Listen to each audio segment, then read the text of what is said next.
مچھلی اور آگ۔ حضرت محبوب الہی خواجہ نظام الدین اولیاء رحمۃ اللہ علیہ فرماتے ہیں کہ ایک مرتبہ امیر المؤمنین حضرت عثمان غنی رضی اللہ تعالیٰ عنہ بازار سے ایک مچھلی خرید کر لائے اور اس کو پکانا چاہا۔ ساری لکڑیاں خرچ کر دی لیکن اس مچھلی پر آگ کا ذرا بھر بھی اثر نہ ہوا۔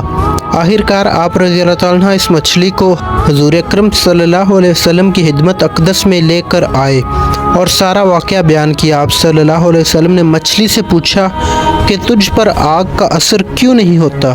مچھلی نے عرض کیا کہ میں ایک روز دریا میں تھی، وہاں ایک جہاز پر کچھ تاجر درود شریف پڑھ رہے تھے، ان کی آواز میں نے سنی تو میں بھی درود شریف پڑھتی رہی، سو اللہ تعالیٰ نے اس درود شریف کی برکت سے آگ مجھ پر حرام کر دی۔